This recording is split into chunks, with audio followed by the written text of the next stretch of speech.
오늘 본문은 회복의 약속을 말씀하고 있습니다. 여호와 하나님은 택하신 백성들을 바른 길, 복된 길, 형통의 길로 인도하십니다. 하나님을 경외하고 말씀에 순종하여 사는 사람은 그러므로 누구나 복을 받습니다. 반대로 하나님을 만홀히 여기고 불순종하여 내 뜻대로 살게 되면 저주받은 인생이 되어 받을 복을 받지 못하게 됩니다. 그런 관점에서 여러분, 신앙생활은 복잡할 게 없습니다.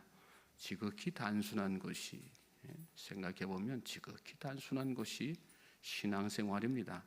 믿고 순종하면 복을 받고 불신하고 불순종하면 복을 못 받는 것입니다. 문제는 이 단순한 진리를 알면서도 인간은 불순종을 더 즐겨 한다는 것입니다. 마치 집 나간 작은 아들처럼 내 마음대로 살아보겠다고, 아버지 나도 다 컸어요. 아버지 간섭 필요 없어요. 내 인생 내 거예요. 그러니 내가 계획해서 내 뜻대로 살 거예요. 그렇게 아버지의 품을 떠나 다른 길로 가버린단 말이죠. 그런데 그 결과가 뭡니까? 돼지 밥통에 있는 쥐염 열매 주워 먹고 사는 거죠. 그러면 하나님은 어떤 분이세요? 그것도 자식이라고 허구한 날 동구 밖에 나가서 저희가 내 아들인가 이가 내 아들인가, 밥은 잘 챙겨 먹고 사나, 굶지는 않는가, 홀벗지는 않았는가, 노심초사 집 나간 아들 돌아오기만 기다리는 아버지란 말씀이지요. 하나님은 그렇게 불순종하여 고통하고 신음하는 백성들을 끝까지 포기하지 않으시고 언제든지 돌아오기만을 기다리시는, 돌아오기만 하면 아무런 조건 없이 원상태로 관계를 회복시켜 주시는 분이십니다. 그러므로 저는 저와 여러분이 그런 하나님을 더욱더 의지하고 신뢰하고 사랑하며 또 하나님을 붙들고 살 수 있게 되기를 주님의 이름으로 소망하고 축복합니다. 1절 말씀 보시면 내가 내게 진술한 모든 복과 저주가 내게 임함으로 내가 하나님 여호와로부터 쫓겨간 모든 나라 가운데서 이 일이 마음에서 기억이 나거든, 이렇게 말씀했어요. 아직 일어난 일이 아니지요. 그런데 모세가 왜 이런 가정을 미리 전제하면서 이 말씀을 했을까요? 그동안의 경험으로 비추어 볼 때 지금 당장은 이스라엘 백성들이 모세가 지시한 모든 것 우리가 반드시 지키겠습니다, 호기롭게 장담하지만 언젠가는 불순종할 것을 다 알고 예측했기 때문이죠. 그게 사실은 인간의 본성입니다. 우리도 다 마찬가지입니다. 현재든 과거든 우리가 다 어느 시점에선가 나는 오직 하나님만 신뢰하면서 살겠습니다, 하나님의 말씀에 전적으로 순종하며 살겠습니다, 장담하고 결단도 했지요. 그러나 예기치 못한 환경의 변화가 우리에게 닥치게 되면 우리는 또 어떻게 변화됩니까? 내가 언제 그랬냐는 듯이 원망 나오고 탄식 나오고 때로는 교만해지고 하나님은 온데간데 없는 말 그대로 입으로만 주여 하는 그런 자가 되고 말지요. 그러므로 우리에게 필요한 것은 손줄로 생각하거든 넘어질까 조심하라 하신 말씀처럼 그런 나의 연약함을 인정하고 평소에 늘 겸손한 마음으로 하나님의 은혜를 구해야지 되는 것입니다. 저는 오늘 이 하루가 저와 여러분이 하나님의 은혜를 구하는 중에 하나님의 은혜로 살 수 있는 복된 날 되실 수 있길 바랍니다. 동시에 나의 그 연약함으로 인해서 넘어졌을 때, 그래서 고통하게 되었을 때에 그냥 주저앉고 낙심한 상태로 있는 것이 아니라 아버지의 마음으로 나를 기다리시는 그 하나님을 소망하면서 회복의 단계로 나아가야 되는 것입니다. 말씀의 끝에 보면 이 일이 마음에서 기억이 나거든 그랬습니다. 이때 기억이 난다에 해당되는 히브리어가 슈브인데 원래의 장소로 돌아가다, 원상태로 회복되다, 뉘우치다, 스스로 깨닫고 돌이키다, 그런 뜻을 담고 있습니다. 똑같은 단어가 2절에도 나오는데 우리말에서는 좀 다르게 해석했죠. 2절에 보시면 너와 내 자손이 내 하나님 여호와께로 돌아와서, 그 돌아와에서 돌아와가 바로 슈브, 히브리어로는 같은 단어예요. 기억하라, 기억이 난다 그런 뜻하고 그런 말로 우리가 해석한 1절 말씀하고 여기 돌아와에 해당되는 히브리어 원어로 보면 똑같이 슈브라는 말을 썼다는 말입니다. 그렇습니다, 여러분. 회복이란 뭘까요? 원래 상태로 돌아오는 거죠. 지금 내가 가고 있는 이 길이 잘못된 길이구나 깨닫고 원래 가야 할 길로 돌아오는 거. 지금 내가 서 있는 자리가 내가 있어야 할 자리가 아니구나 그렇게 깨닫고 원래 있어야 할 그 자리로 돌아가는 거. 그게 회복이라는 말씀입니다. 에서를 피해서 창세기 보면 에서를 피해서 삼촌 집에 머물던 야곱에게 하나님이 때가 되어서 내가 베델에서 내게 소원한 대로 내 출생지로 돌아가라 이렇게 말씀하셨습니다. 야곱이 그 말씀 따라서 식솔들과 가축들을 다 이끌고 집으로 돌아오는데 중간에 여러 가지 일들이 일어나죠. 거기서 에서도 만나서 화해도 하고 또 그러는 중에 중간에 세겜 땅에 머물게 됩니다. 잠시 머물다 갈 계획이었겠지만 그만 거기서 한참 동안을 머물렀습니다. 하나님께서 기뻐하시지 않는 일이었습니다. 하나님은 즉시 고향 본향으로 이렇게 돌아가라 말씀하셨는데 중간에 세겜 땅에서 한참 동안 머물고 민기적되면서 있었던 거예요. 결국은 거기서 어떤 일 생깁니까?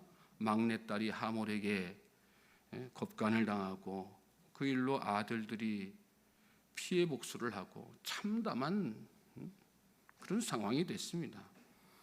그러고 나니까 야곱이 밤사이 잠을 못 이루지요. 하나님께서 그에게 나타나셔서 다시 한번 말씀하세요. 베델로 일어나라. 베델로 가라. 일어나서 너 다 식솔들 데리고 거기로 가서 너 처음 나한테 단싸했던 그 마음 다 회복해라. 그렇게 말씀하셨어요. 그 말씀을 들은 야곱이 식솔들 모아놓고 뭐라고 이야기합니까? 우리가 일어나 베델로 올라가자. 내 환난 날에 내게 응답하시며 내가 가는 길에서 나와 함께 하신 하나님께 내가 거기서 제단을 쌓으려 하노라. 돌이켜서 원래 가야 할 길을 가는 거, 그게 회복이라는 그런 말씀이죠. 저는 저와 여러분이 지금 있는 길이 지금 내가 가고 있는 길이 하나님께서 원하시는 길이 아니라고 한다면 그 즉시 돌아서서 하나님께서 원하시는 하나님께서 인도하시는 그 길로 담대히 나아갈 수 있게 되길 바랍니다. 또 구약의 다윗 왕은 하나님의 마음에 합한 왕이었지 않습니까? 하나님의 은혜와 도움으로 전장에 나갈 때마다 승리했습니다. 그런데 그런 과정 가운데 이 다윗이 한순간 교만해지죠.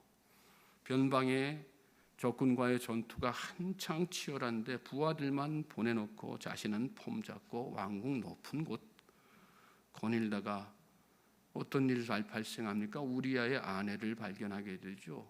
옷 벗고 목욕하는 그 모습 바라보고 음욕이 일어났습니다. 자기 아내 삼으려고 나중에 꾀를 내는데 어떻게 하죠? 충신 우리아를 전장에 내보내서 죽게 만들죠. 그 일이 하나님 보시기엔 너무나도 악하니까 하나님께서 나단 선지자 보내셔가지고 책망했습니다. 그때 그 나단 선지자의 책망을 들은 다윗이 그 즉시 자신의 왕복을 다 벗어놓고 베옷 대신에 베옷 입고 제 위에 앉아서 하나님 앞에 통회하고 자복하지 않습니까? 베옷 입고 제 위에 앉았다는 것은 자신이 있어야 할 원래 자리로 돌아왔다는 그런 얘기입니다. 그게 회복이라는 거예요. 우리는 회복하면 무슨 마음의 위로를 받고 힘을 얻고 소망을 얻는다든지 무너진 가정 경제가 일어난다든지 망해가던 기업이 소생한다든지 그런 것도 어울리지만 그건 회복의 결과지 회복이 아닙니다. 참된 회복은 하나님과의 관계를 바로 세우는 거예요. 제자리를 찾는 것입니다. 하나님과 하나님이 계셔야 할 자리와 내가 있어야 할 자리를 구별하는 것, 그게 회복인 것입니다. 그리고 그런 회복이 있을 때 하나님의 놀라운 축복이 그 회복의 결과들이 또 그 산물들이 우리 삶 가운데에서 차고 넘치게 되는 거죠. 이어지는 말씀에서 우리가 깨닫는 거 바로 그거죠. 2절에 보시면 너와 내 자손이 내 하나님 여호와께로 돌아와 내가 오늘 내게 명령한 것을 온전히 따라 마음을 다하고 뜻을 다하여 여호와의 말씀을 청종하면, 여기 말씀에 우리 주목해야 될 단어가 온전이라는 말씀이죠. 돌이켜서 온전히 회복하면, 온전히 주님 앞에 돌아오면, 온전히 제자리 찾으면, 온전히 말씀에 순종하며 살면 그게 참된 회복이죠. 그럴 때 하나님께서 그런 인생들에게 어떤 은혜를 베푸시는가 3절부터 말씀하시는데 보시면 내 하나님 여호와께서 마음을 돌이키신다, 그리고 긍휼히 여기신다 말씀하셨어요. 그리고 포로에서 돌아오게 하시고 흩어진 모든 백성 중에서 너를 모으실 것이다. 하나님께서 다 모으신다는 거예요. 속박된 삶 가운데서, 포로된 삶 가운데서 자유케 하시는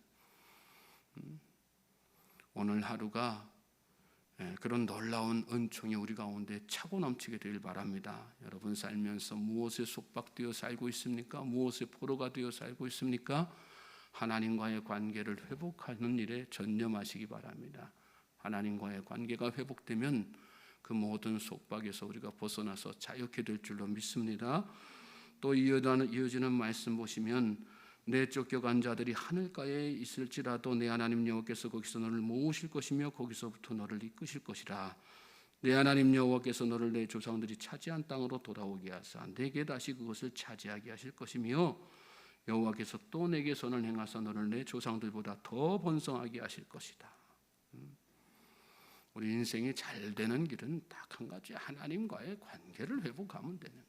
하나님께서는 우리의 인생을 잘 되게 해주시기 위해서, 번성하게 하시기 위해서 회복의 자리로 나오기를 기다리고 계시는 거예요.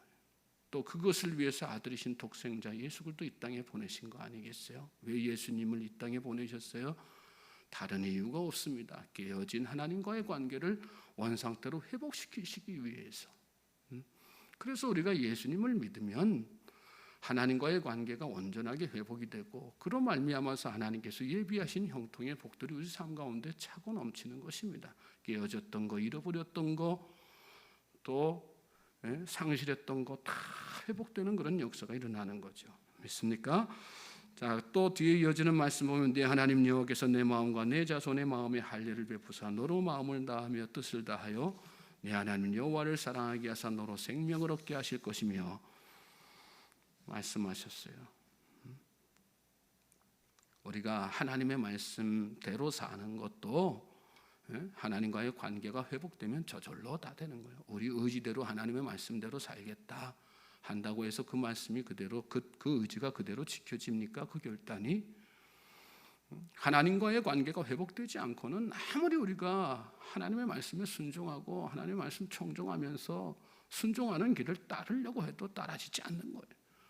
그러나 하나님과의 관계가 회복이 되면 동의하고 잡아가면서 하나님과의 나와의 위치를, 자리를 새롭게 다시 재정립하고 구별하게 되면 저절로 그렇게 하나님께서 이렇게 축복하셔서 그 인생을 하나님의 말씀에 순종하는 인생으로 이끌어 가신다는 그 말씀입니다. 믿습니까? 하나님의 놀라우신 이 축복의 말씀들이 여기 구구절절히 이렇게 나오는데 중요한 것이 하나님과의 관계를 회복하는 것이라는 생각을 우리가 다시 한번 깨닫고 오늘 이 하루 하나님께서 여기 일일이 다 약속하신 회복의 결과의 축복의 말씀들을 막 기억하면서 이 하루 정말 하나님과의 관계에 충실하게 회복해 나갈 수 있는, 잘못된 것이 있다면 하나님 앞에 철저하게 자복하고 회개하고 통회하고, 요즘 들어서 이단도 마찬가지지만 기존 기독교인들도 자꾸 회개에 대해서 약화시키는 사람들이 있거든요. 여러분, 우리는 날마다 하나님 앞에 회개해야지 되는 거예요. 우리가 다 연약하기 때문에 구원받았다고 해서 회개하지 않아도 되는 거예요? 아닙니다. 우리는 다 연약해요. 우리의 결심은 너무나도 연약하고 우리가 하는 행동들은, 언행들은 하나하나 뜯어보면 다 죄됩니다. 하나님 앞에 날마다 철저하게 회개하고 통회하고 자복함으로 나아가야 되는 이유가 바로 거기에 있는 것입니다. 이 하루 그러므로 하나님과의 관계를 회복하는 일에 최선을 다하고, 그래서 더욱더 예수 그리스도를 바라보면서 그 그리스도의 십자가의 놀라우신 은총이 바로 그 나의 회복을 위한 하나님의 은총이라는 것을 다시 한번 깨닫고 감사하면서 하나님 앞에 하나님 제 자리를 바로 찾기를 원합니다. 하나님과 저와의 관계를 다시 한번 회복하기를 원합니다.